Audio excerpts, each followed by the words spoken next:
Krystal left her life on a dying Earth for what she thought was a better one on another planet. What she didn't count on was becoming an exhibit in a human zoo for aliens to ogle at all day. She'll soon realize that a comfortable life trapped in a prison is infinitely worse than a difficult life on a ravaged Earth. Surrounded by the people you love on the planet Kepler X-47, Krystal awakes from her slumber on an ornate wooden bed with luxurious pillows and beddings. A voice from the intercom rouses her from her sleep and reminds her that she is 10 minutes. Date her scheduled feeding time. A wooden armoire holds all of her fancy Marie Antoinette Rococo-style dresses. One wall of the room displays a snowy mountain landscape as though simulating a window.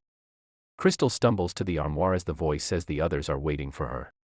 Suddenly, the video on the wall changes into the sloughing off of glaciers. Beside the armoire, an antique baby bassinet holds an infant toy doll. Krystal's room is set up like those of French nobility in the 1700s. With its gaudy furniture and showy overall interior design, this is what the alien species believe to be a normal dwelling for a human being, which stems from their own understanding of Earth's anthropology. The infant doll's inclusion is to supplement the absence of possible human procreation in the facility or the aliens' poor attempt at addressing Krystal's loneliness. Later in the dining room, Krystal is joined by Marcus, Don, and Ray.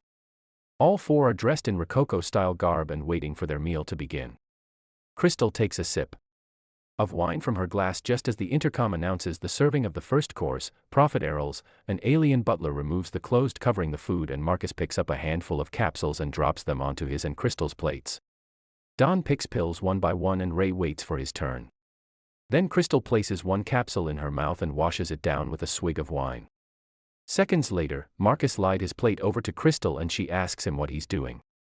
He asks her if she doesn't want it, and she tells him that it does, but is worried that he won't get to eat anything.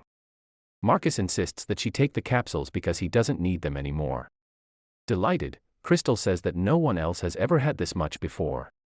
Slipping another capsule into her mouth, Marcus watches her ingest it, then looks down sadly. Later in her room, Krystal watches a video of flying geese as she sits on a couch next to a faceless mannequin dressed like a man. The mannequin is propped up as though it is Krystal's significant other, and the toy doll in the bassinet is there. Child, another of the aliens' misinformed efforts to curb Krystal's isolation. One wall of Krystal's room is made of a transparent glass-like material that shows facts about Homo sapiens and an alien language.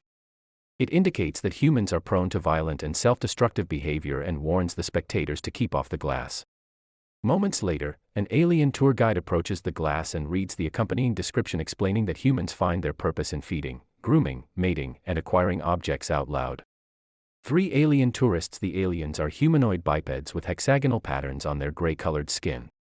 The tourists watch the human woman curiously as the guide continues to speak. It says that the hecatone nearly destroyed Earth, and on the glass screen a video plays.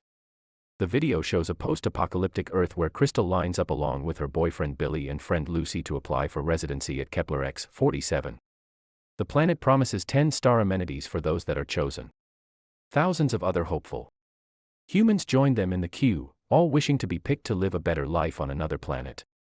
The dwindling resources and humanity's descent into chaos pushed Earth's few survivors to take their chances in order to survive, even if it meant heading into the unknown Kepler X-47. The tour guide explains that only the elite specimens of Earth were selected, and that Krystal is their newest acquisition.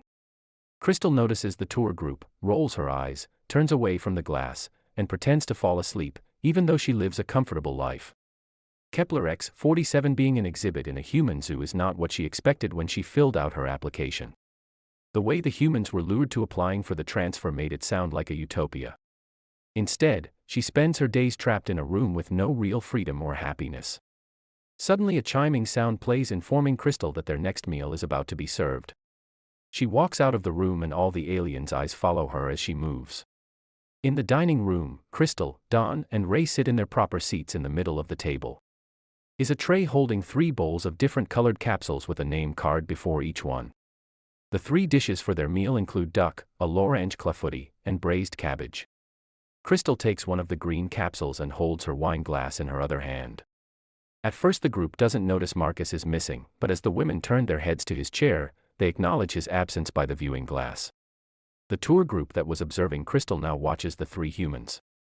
Suddenly they hear Marcus scream for help and see him on the other Side of the glass being dragged by two alien sentinels, he tells Krystal to get out while she still can and to look for the light. Krystal runs to the glass to get closer to her friend. Just as one of the sentinels knocks Marcus out by hitting his head, Krystal helplessly watches as the man is taken away.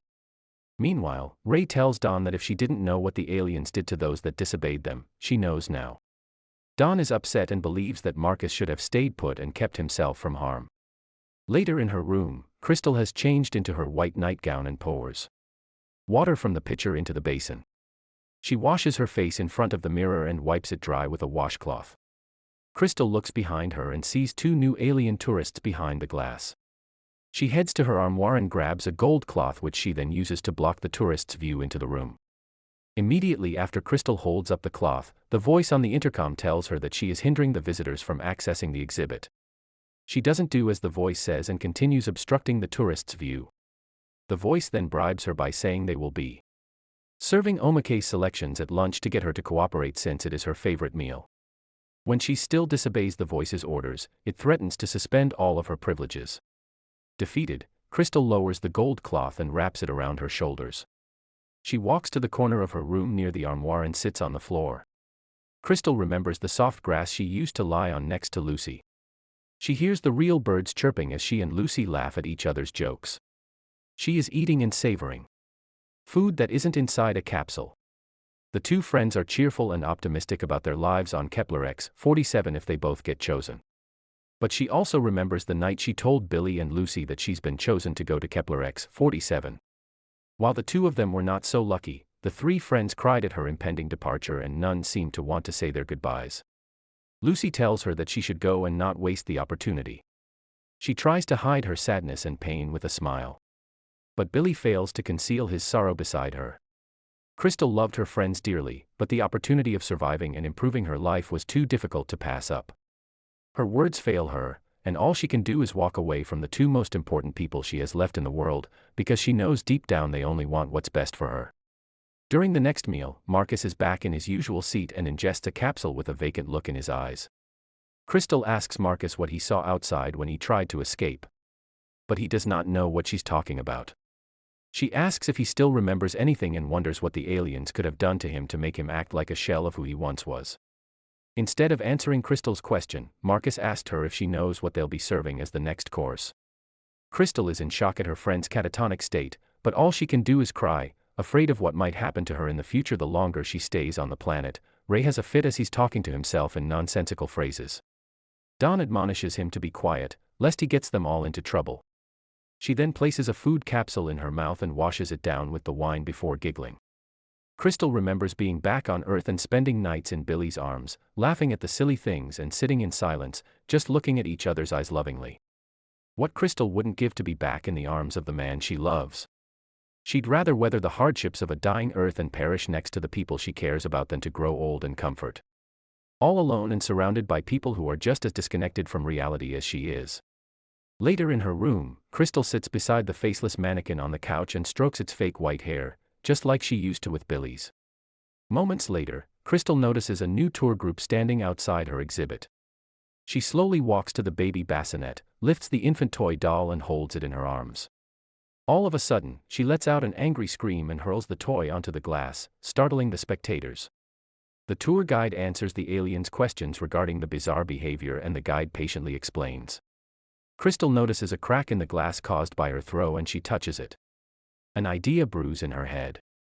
Later, Krystal packs her things into a bag before breaking the glass wall and making her escape. She finds a dark passageway she quickly runs into that will take her out of the facility outside.